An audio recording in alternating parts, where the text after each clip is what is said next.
Shall I begin? Yes, Mara, we are ready. Yeah.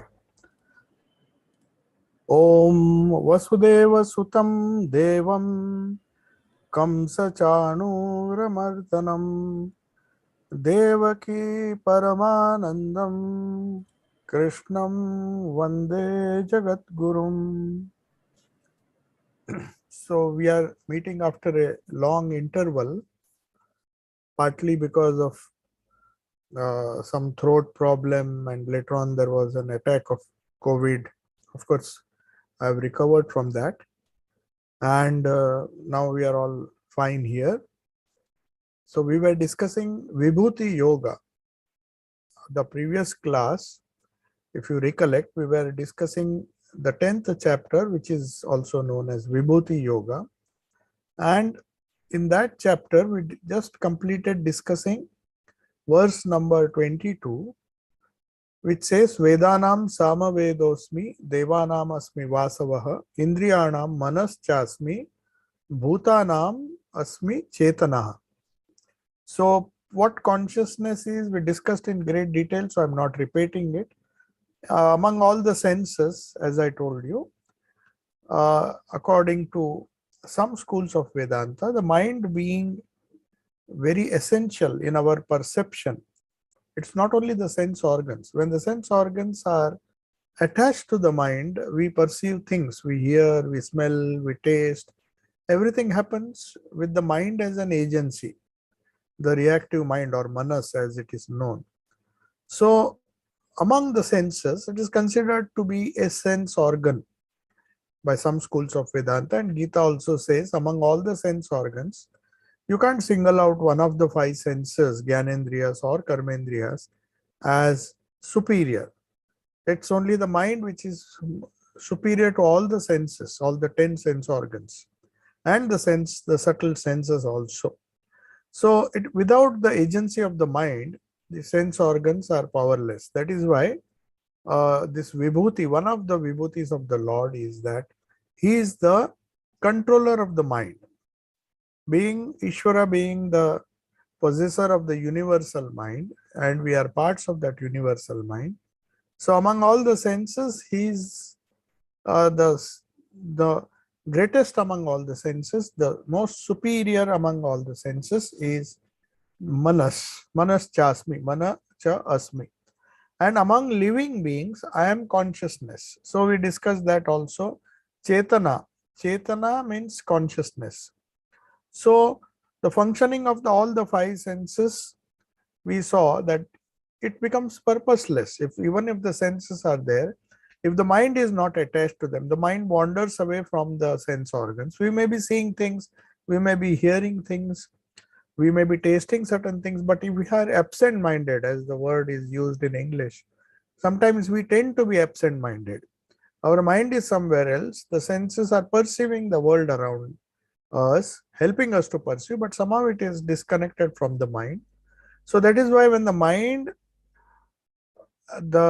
of an absent-minded person,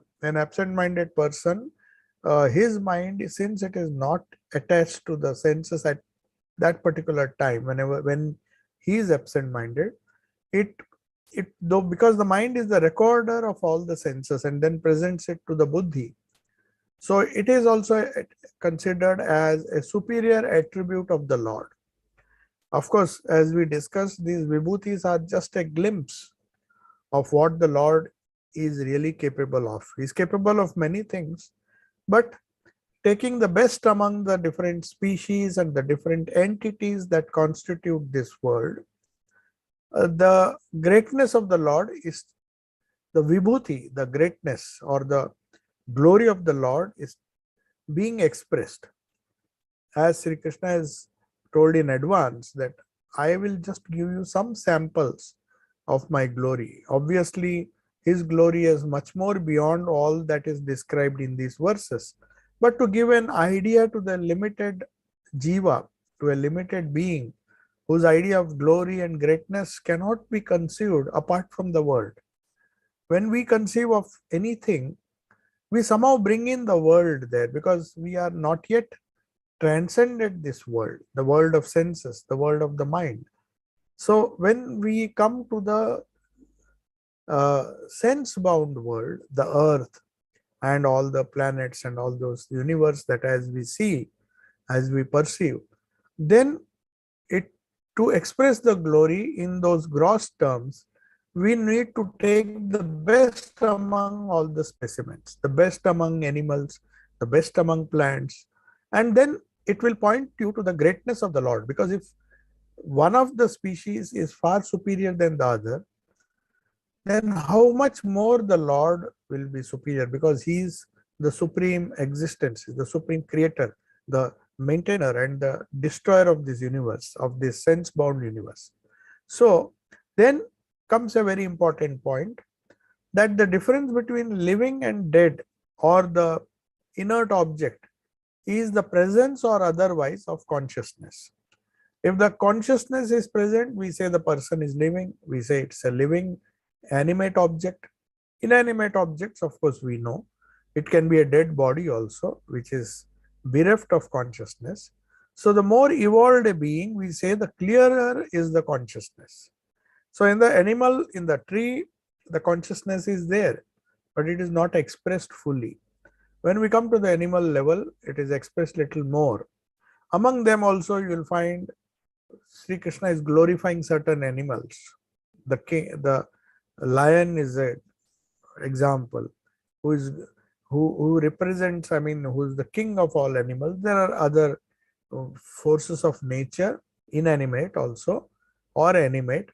But among all the objects, Bhutanam asmi Chetana. Chetana means I am the consciousness. So the more evolved being, any being, the clearer is the consciousness seen in that being. Ultimately, the pure consciousness, Sat, Chit, Ananda, the Chit portion, gets equated with God. So just as wealth distinguishes a wealthy man, the glories of the in the universe, they reveal the Lord. They reveal his wealth, the wealth which is his own creation. So not just money, but all the glory that you see around you, the manifestations of consciousness, the manifestations of power, both in inanimate and animate objects, is a reflection, a small portion of his glory. Now we come to another verse, the verse number 23. As I told you, he will give some examples from all the different species and the different objects that we see around us in the universe. Rudranam Shankarashchasmi Vittesho Yaksha Rakshasam Vasunam Pavakaschasmi Meruhu Shikarinam Aham. Now what does it mean? Among Rudranam, Nam means it is of all the, among all the Rudras. I am Shankara. We'll discuss that what it is. Shankarascha Asmi Vittesha or Kubera. Vittesha means Vitta means money, and Kubera is the god of wealth. Yaksha Rakshasam. Among the Yakshas and Rakshasas, I am Kubera. I am Kubera or Vittesha. He is considered to be the most superior among Yakshas and Rakshasas. Vasunam Pavakah cha asmi. Pavakah chasmi. That means among all the Vasus, I am Pavaka. And Meru is a mountain. Among all the mountains, I am Meru. Shikarinam means of all the mountains.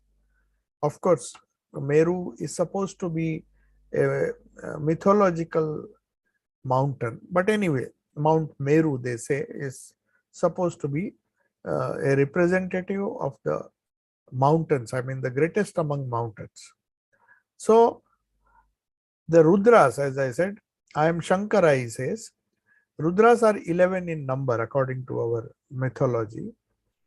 Puranas are all not, they try to describe these Rudras, but the widely accepted name which we get from the Puranas, there are some minor differences, but since they are 11 in number, there are many Virabhadra, Girisha, Shankara, Parajita, and so many Pinaki, and so many Shambhu. But among all of them, Shankara is supposed to be the greatest among all the Rudras. So, next is the cosmic function of the Rudras, according to the Puranas, is to make men cry. Cry means they are the terrible gods. Cry, why, when does a person cry? When he is in deep trouble. So he is the cause of trouble. The etymological meaning of the word crying is always for gaining either prayas or shreyas. The characteristics of the Rudras, according to the Puranas, is to make them cry for shreyas. Now, uh, why this is said? Prayers doesn't make a person cry because that is the pleasant. If you find things pleasurable, Yama is telling Nachiketa in the Kathopanishad, Shreya and Preya approach a human being always. Preya is that which is pleasant, Shreya is that which is good. So why it is said that uh, people normally, when they cry, they finally the result is Shreya? Not necessary. Some people, even after crying, even after getting painful experiences, they don't learn a lesson. They don't understand what is good for them. But prayers definitely is not good for them because it is the pleasant. It fools you, it cheats you, and you get confused and you think you will gain something if you go after prayers. So the characteristic of Rudras, according to the Puranas, is to make people who are ignorant cry for Shreyas. And Shankara is one of the 11 Rudras who is the doer of good. I mean, he takes you towards Shreyas. Even if he inflicts pain upon you, that pain is for your good. It is like medicine. Medicine may be bitter, but sometimes the medicine, even though it is bitter, even though it is not prayer, it leads to Shreya ultimately. So Shankara is one of the Rudras whose purpose is to give you pain and is a doer of good. He gives you only that much pain which is necessary to convert your everybody's approach in life from prayer to Shreya. Not always running after things they like, not always trying to run after the pleasurable things of the world. I'm not saying that we should run after the painful things, but to learn to accept painful things if they are good. Sometimes painful things teach us great lessons. That is what Rudra is supposed to do. That is why he is a manifestation of a vibhuti, a glory of the Lord. Because he comes as pain, he comes as a tormentor, he makes you cry. But why does he make you cry? To make you realize the transient nature of this world so that you can go after Shreya, that which is ultimately or really good for you. So, through distress, he means Shankara or this Rudra, uh, he takes the sadhakas and they directs their mind towards God, but direct their minds Godward. Because spiritual anguish, as we saw in the Vibhuti Yoga is very important, though people try to skip it and go to the second chapter of the Gita.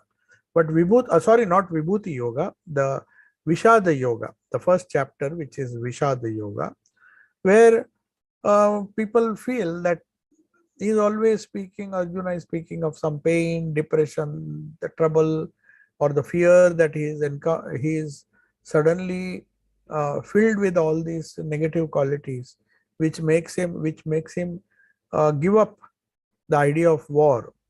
He doesn't want to get engaged in this terrible war, which will have terrible consequences. So that spiritual anguish, though it occurs in the first chapter, which is known as Vishada Yoga, that Vishada Yoga ultimately leads to knowledge, because Sri Krishna not only removes his ignorance, but through pain shows him the path towards Shreya. So that is what Rudra is supposed to do. So though he brings distress uh, to a certain extent in the life of sadhakas, he enables them as a consequence of that distress directs them towards their mind towards God, because he finds all the things that is surrounded with are all transient. So he is encouraged, or he is motivated to search for the eternal, which is God. So the spiritual anguish sometimes is very effective in purifying us or removing our karma. We work out our karma in a faster way. If you remember, once Holy Mother told one of her disciples, Swami Premeshanandji, who was Holy Mother's disciple.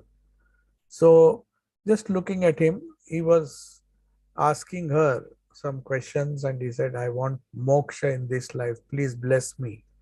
So he said, you will be free in this life, or you will be free in 3 lives. If you want to be free in 3 lives, 3 more births you may have to take. The third birth you will be free, but all the 3 lives will be rather smooth. Whereas if you want freedom in this very birth, then you will have to undergo a lot of suffering. So the choice, Holy Mother gave him a choice. These are very rare occurrences. Because she was Jagat Janani, she gave this choice to Premeshanji. So Premeshanji, without a second thought, because he was very learned in the scriptures, he knew what is what. So he said, fine, even if I have to undergo at the most, I will suffer for several years. But compared to the 2 lives more, I have to wait to get moksha, though it will be much more pleasant and the trouble will be evenly distributed, but I don't want. Let me suffer in this life. So he requested Mother, I don't mind whatever suffering is there, this let it burn out my karma, and I want freedom in this life. And really, you can see towards the end of his life, he had a lot of physical ailments and he suffered a lot. But obviously, by the grace of Holy Mother, he would have got freedom. So this spiritual anguish, or the anguish that you feel on account of the power of Rudra, which is also God's blessing, it is said to purify people very quickly. Now coming to Yakshas and Rakshasas, they are celestial beings. The Yakshas, that's the former Yakshas and Rakshasas, the Yakshas are very fond of acquiring wealth, and the Rakshasas are fond of hoarding it. Now, one group of people, you see, the Yakshas and Rakshasas are human beings after all. That is what these names imply. We find Yakshas on this very earth. You don't have to go to heaven for these celestial, though in the form of myth, they are described as celestial beings. They are very much present. They come as human beings, only we don't recognize them. So Yakshas are people who are very fond of acquiring wealth. People who are not happy with what they get. They go on and on and on acquiring wealth. But there is another group who don't even spend it. They not only acquire, but they try to hoard it. They are fooled by Maya that ultimately the wealth of the Rakshasas will be spent by somebody else. So Yakshas, I think perhaps they acquire wealth, but they spend it also. They're not very keen to hoard it. The second group, that is Rakshasas. But among the Yakshas and Rakshasas, both these groups of human beings, or celestial beings as they are called here, they serve their king. And who is their king? Of Yakshas and Rakshasas, both. Whether you are busy acquiring wealth or whether you are busy hoarding it, in either case, you may be a miser. You may be acquiring at the same time hoarding it, not even spending a single rupee that you earn. So in any case, whether you are acquiring as Yaksha or hoarding wealth as a Rakshasa, the king of both these groups, the greatest among all these Yakshas and Rakshasas, is Kubera.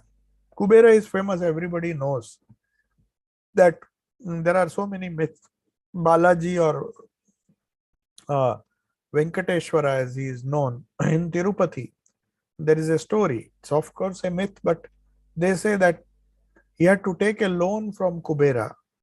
The marriage of his own marriage, they spent so much of money, but they had to take, because Kubera is the king.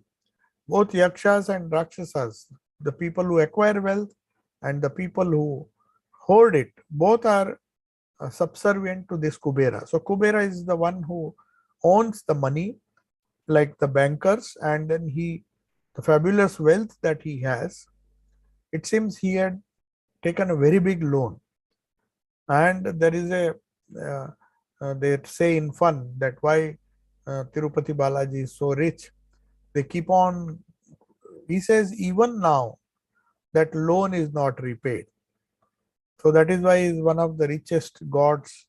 These are all stories, but it makes, if you see the deeper implications, that shows that how mankind, this Gita says that it is the same Lord who on one side encourages prayer, and the same Lord gives the pain through Rudras. He encourages Shreya also.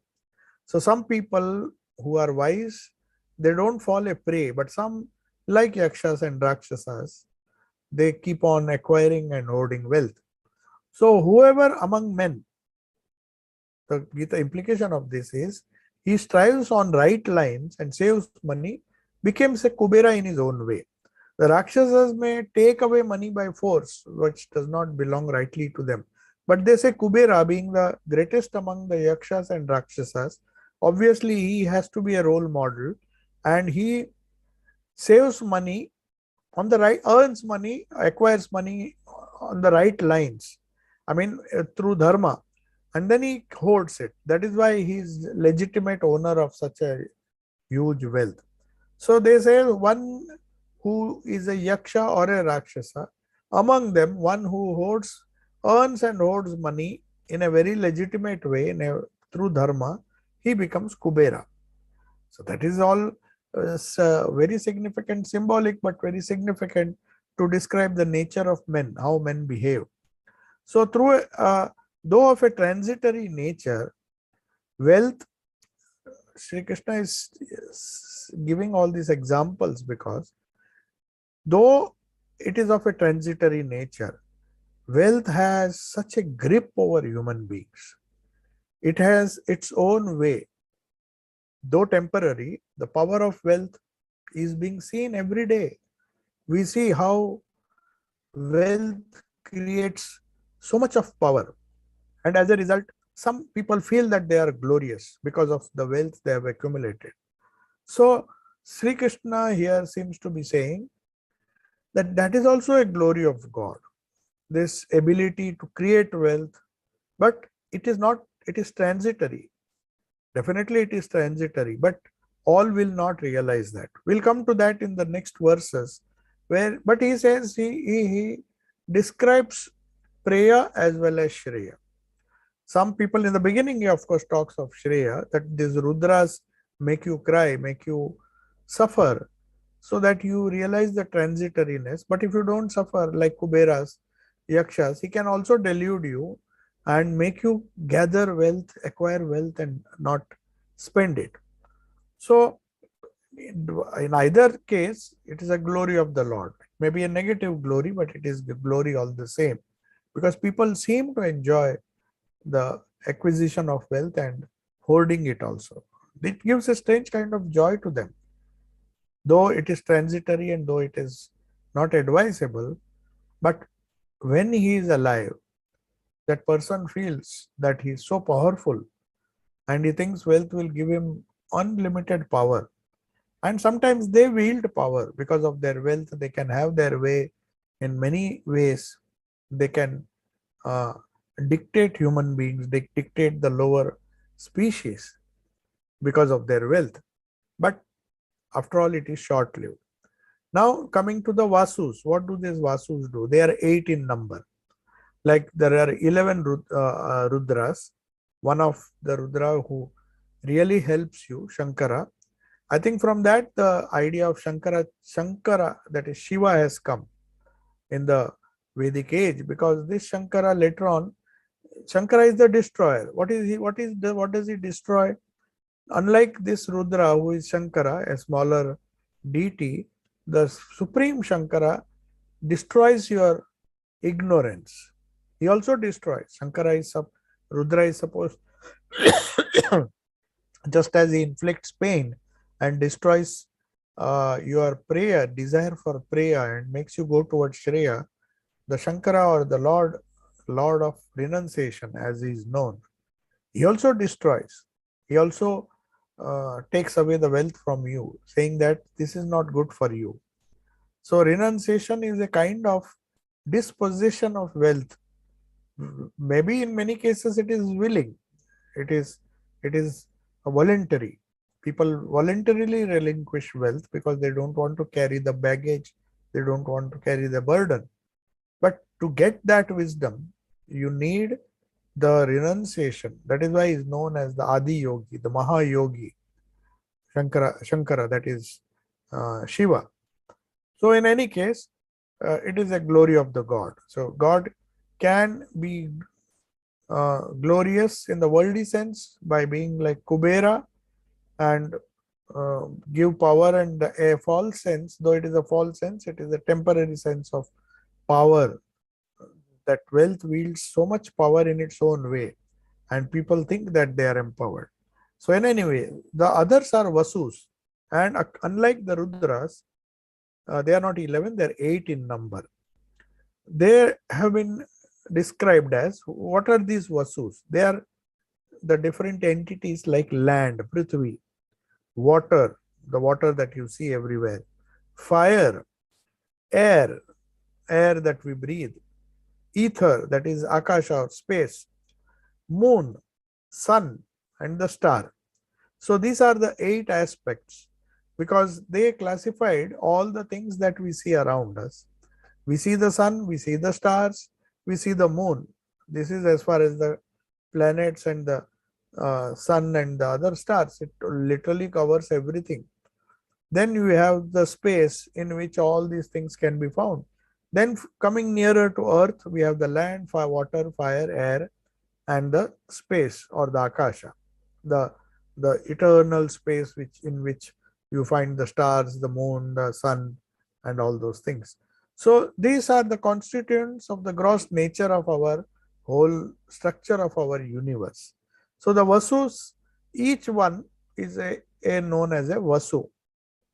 They are symbolic representation of land, that is earth, Prithvi, water, up or water, Teja, fire, and Vayu, and that is air, and all the other aspects, moon, sun, star.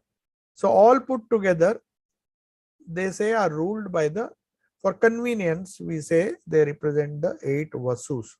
Of these, Pavaka is one Vasu who represents fire. So why fire is chosen? Why not land? Why not water? Water is so essential. But fire is the energy which gives us warmth and sustains life. Our prana, in fact, is known as fire. So there is a verse in the Bhagavad Gita which says, while you are eating food, you always say that the food which I am offering as an oblation in the fire of hunger, hunger is compared to a fire. A great worship is going on. So that fire burns, they breaks down the food particles into calories. So the calories and all the food, the energy that we see all around us is represented by this fire. Fire is not just the flame or the fire that we see around us. It's neither light nor heat. It is something which generates energy, whether it is food, fuel, anything. Food is the fuel for the human being. So also coal and other things are fuel for creating other power forms of energy. Any form of energy is known as fire. So Pavaka is one of the Vasus, eight constituents of the whole universe, which is so important. That fire in the sun, the fire in the stars, the energy that creates this fire. That is what is implied. It's not just the fire, physical fire, but the energy, the prana which is symbolized by this fire is what the Lord is. So Lord is being, out of the 8, he says the fire, since it is the most important, Pavaka, I am he. Among all the 8 elements, 8 vasus that you see around us, I am the fire, and it sustains life also. So the Lord therefore describes it as his special manifestations among the vasus. Now the golden Mount Meru, we discussed why Meru is supposed to be so important, because according to Hindu mythology, the Mount Meru, it is supposed to be somewhere in central India. That is, though we do not know whether there is a physical mountain of that name, but there used to be, in the Puranas it is mentioned that golden Mount Meru is believed to be the axis around which all the heavenly bodies rotate.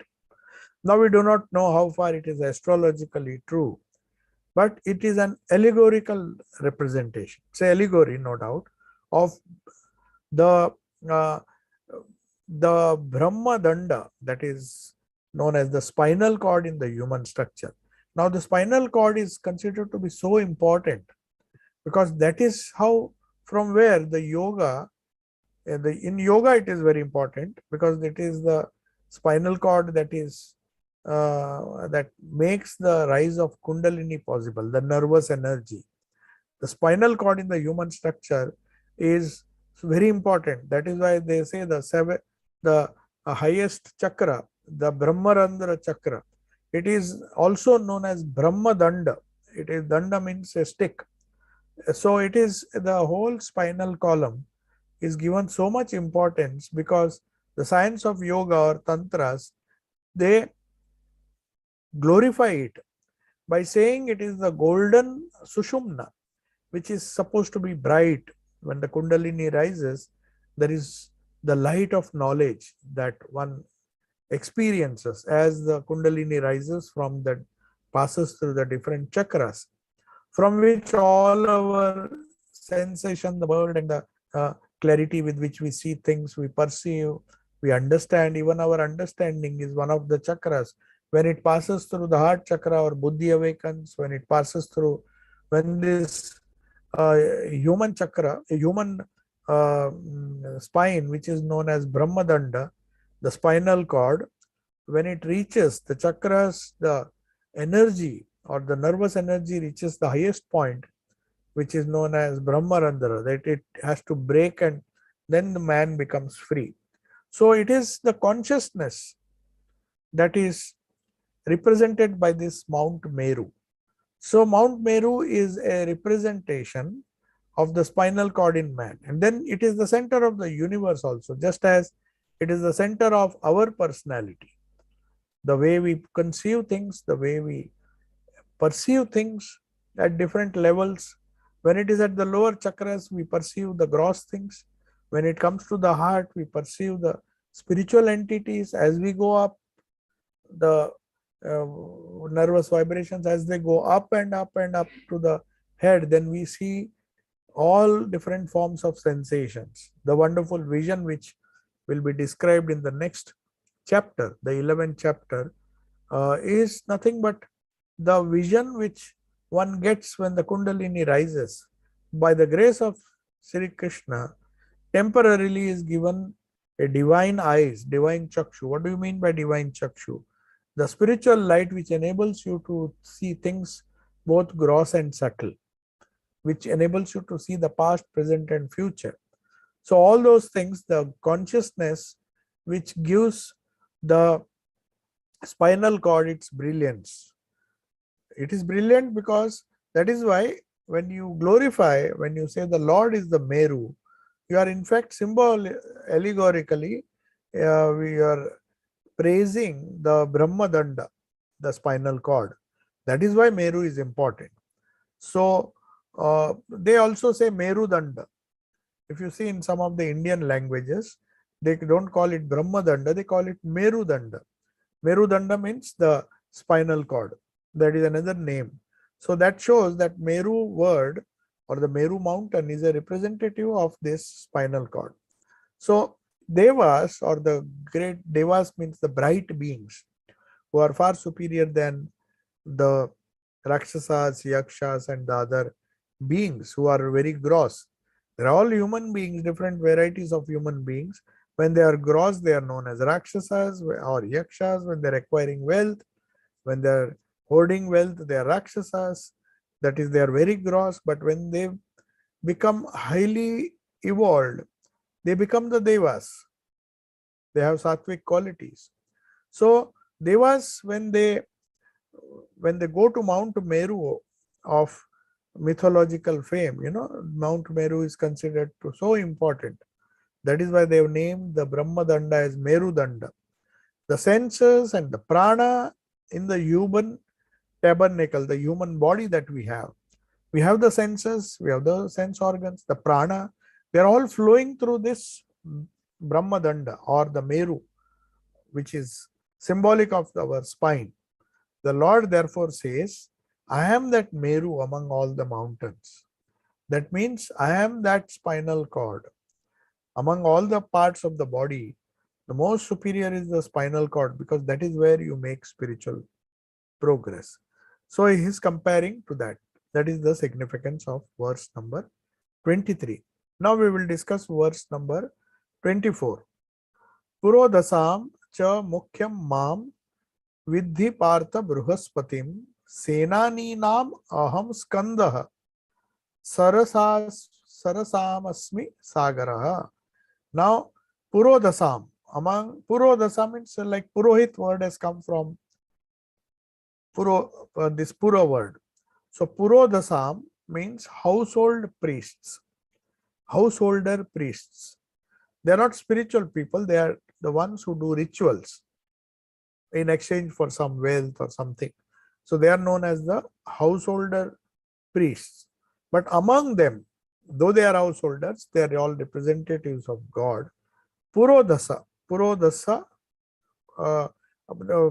cha mukhyam cha, I am among the household priests, the Purodasa, the chief, mam vidhi, know me to be the chief, Partha, Brihaspati, Senani Nam Aham Skanda, the Brihaspati, as Brihaspati, who is the greatest among these householder priests. The householder priests are named as Purodasa. So among all the Purodasas, all the household priests, the Mukhya or the main among them is Brihaspati. Among them I am Brihaspati because he is one of the chief and the greatest among the householder priests. But among the generals, the fight Senani Nam. Senani means among all the generals. Senani is the general of a large army of soldiers. So among the generals also, Aham Skanda. Skanda is supposed to be a great warrior, a great general who has fought several battles on the behalf of Devas. Sarasam, among all the lakes. Among all the lakes, I am the ocean. There are smaller lakes in different land masses, in different continents. We have huge lakes, but nothing is as great as the Sagara. Sarasam. Sarasam means, Sarasa word means the lake. So among lakes, I am the I am the Sagara. So that is my glory. So the verse means, of priest, O Partha, know me to be the chief Brihaspati, and among the generals who lead big armies, I am the Skanda, and of all water bodies, that is lakes, I am the ocean. So the function of the priest, the household priest, is to administer or control the ritualistic worship and is some kind of code. So they are not meaningless rituals. Most of the rituals discipline a person's life. They are sanctified code of conduct. So you don't do things in a haphazard way. These household priests teach you to develop a kind of discipline That is the purpose of rituals. They are not entirely meaningless. They enable a person to train the mind, to do things in a very systematic way, not in a haphazard way. So they are the persons who are responsible. They don't allow the householders to do things as they like. You have to do certain rituals in a certain way, and that brings some kind of discipline, some kind of mental control. So it is a sanctified code of conduct which these household priests, and among them Brahaspati discharges the sacred duties. He is also the household priest for Devas. So that is why he is a deity of great eminence. Brahaspati does not go to ordinary houses. The Devas also, the superior noble human beings who are known as Devas, they are also great people, and they also need this ritualistic worship. So Brahaspati is the supposed to be, according to the Puranas, the sacred duty of uh, whose sacred duty of Brahaspati is to guide the conduct of even the Devas. I mean the noble among human beings, if you like to express it that way. So it is therefore, when you say Brahaspati, he is one of the best specimens of household priests, since he is very knowledgeable and he is responsible for maintaining a discipline even amongst the Devas, leave alone human beings, I mean ordinary human beings, who can, of course, we can use this symbology to understand that uh, these Devas are superior human beings, and the Yakshas, Rakshasas, Gandharvas, they are of varying capacities.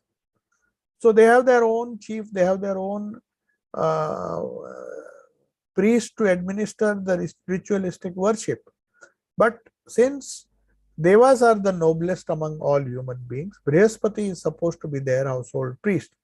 So seekers of learning and wisdom, those who want higher knowledge through rituals, through all these study of scriptures, they pay homage to Brihaspati.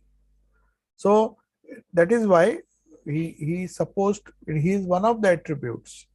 Being the best among the household priests, he is supposed to be a manifestation of the Ishvara. Now, Godhood can be reached only through right understanding and right execution. First, we have to understand the principles of life, and that is not enough. One has to execute it properly. One has to understand the principles and live one's life according to those principles. So these two divine principles, Skanda is the name for Kartik. You know, there is Kartik, who is the general, who is he's supposed to be the greatest among all the generals. So Ganesha represents right understanding or wisdom, buddhi. So he is a symbol of wisdom, whereas Skanda is the symbol of administration, a powerful administration. So that's why when you see in the Durga Puja pandal, you will find Ganesh and Kartik on both sides. That means power of the Divine Mother. Of course, Saraswati and Lakshmi are also there on both sides, which represent knowledge and wealth, that is glory. Whereas Skanda on one side, Skanda means Kartik, who Kartikeya, as we know him, he is supposed to be the king of all the generals. He is supposed to be the greatest among all generals, among people who can administer, the Kshatriyas. Whereas Ganesha, both are sons of Shiva, and these two divine qualities of right understanding, wisdom, Ganesha, and right execution or administration, that is Skanda. They are the best among all the generals and the wise people. So, and that enables Shiva, through the help of his two children, they are considered to be children of Shiva or the Divine Mother Durga or Parvati. So to defeat the evil forces, gods take their help. So it is therefore very appropriate that the Lord says, I am the Skanda and I am also this Brihaspati, who is the greatest among all the household priests. So now, why ocean? So ocean is a symbol of infinite nature of the Lord.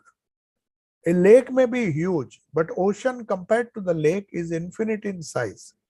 So merging the mind is like a lake. The lake is always compared to the mind. We say the mind of the lake of the mind, and there are waves in that. But when it comes to the ocean, it becomes a universal mind. So when you think of the Lord, you think of the universal mind. It's a form of the worship of the Almighty Lord, Ishvara. Now, why all these examples are given? That when we are leading a life in the world with things, objects, people around us, let us aim for the greatest among the gross or manifested things. Let us not be trivial. Let us not go after smaller things. Though we may not realize or understand what Brahman is, which may be very difficult right now, but this is an indirect way by worshipping the vibhutis. Why not worshipping the small things? Why not going after these yakshas and rakshasas, people who are wealthy? These are all trivial people. No matter how great a general he is, compared to Skanda, they are nothing. So here the Lord is trying to tell us, if you want to worship a general, don't worship Alexander or Porus or some other generals, Genghis Khan and all those things. They are great generals. No doubt Mahabharata also had great generals like Arjuna. But the Lord says, if you have to worship something worldly, worship the highest among the worldly people or the gross things that I have created, so that at least from there you can take a jump to the transcendental, the one which is beyond. So similarly, don't be fascinated by big lakes. If you want to worship a lake, worship the ocean. So that is why when people go on the shores of a ocean, even the poets have written beautiful poetry. It gives you, the whole mind becomes very expansive. When you see the infinite sky, which is reflected in the ocean, the moment you go to a large lake, somehow, somewhere you will see some green objects, and you get a idea of limitedness. It's not unlimited. Whereas if you go to the ocean, especially if there are no islands on both sides, if it's just a huge ocean in front, the moment you go nearer and nearer to that ocean, then you see, especially if you go to Kanyakumari, where on the left, on the right, it is the last tip of India.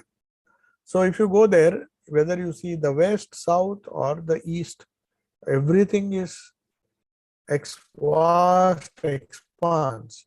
You can't see shore on any side, especially if you go on the Vivekananda rock or some rocks which are still outside the tip of India. So you can't even see the rocks. You can just see the vast expanse of the ocean. So that gives you an impetus or a motivation to worship the Almighty. You may not get the same motivation or the same inspiration if you see a big lake. There are huge lakes, Pushkar, and there are so many great lakes. But somehow, the moment you see a land mass, you think, oh, the lake ends there. Whereas here, though the ocean also ends, somewhere you will get a continent. But till you see, the horizon seems to be meeting with the sky.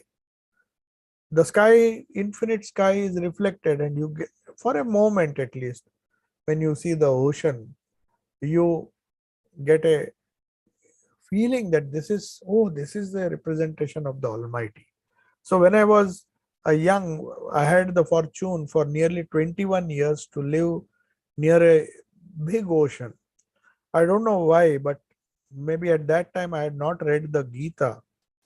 But somehow, early morning, of course, it was very common for people to go for jogging. But since our house was very near the ocean, I somehow felt that was the best way to start the day. Somehow it gave me the feeling that every day in the morning, even before I came in touch with Swamiji and all his thoughts, Perhaps that idea was there in the mind, something wondrous. If you go early morning, especially before sunrise, of course, on the west coast of India, you don't see the sunrise, you see only the sunset. You have to go to the east coast. The sun rises in the east and sets in the west.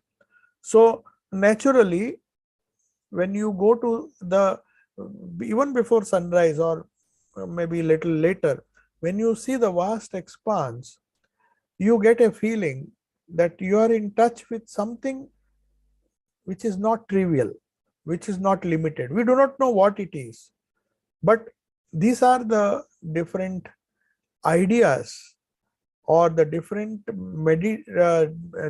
vibhutis which the Lord is describing. You can take any one of these. If you can't take Brihaspati, you cannot take Shankara as Rudras, because they are very abstract concepts. But the ocean is, especially in England, you definitely can go to see the coast. At least when we go, if we remember these verses, this wonderful verse number 24, which says, among all the lakes, I am the ocean. So that infinitude, though ocean also is finite compared to the whole universe. What is the ocean? It's a vast body of water. Perhaps if we go into space, we can see the ocean, the shape of the ocean. It looks like a small puddle. If we go in, some astronauts have taken photos.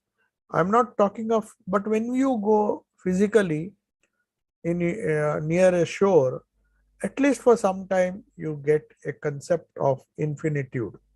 So merging the mind is like merging that lake.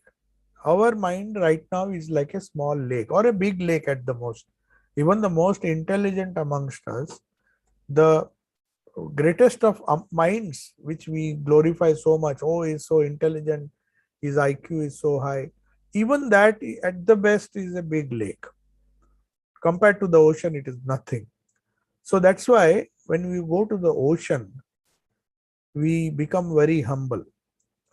So that's why, not because of humility, but I found, at least in my youth, that somehow the early morning, if I just miss for some reason jogging and going to, practically nobody is there in the morning, early morning, because people get up very late.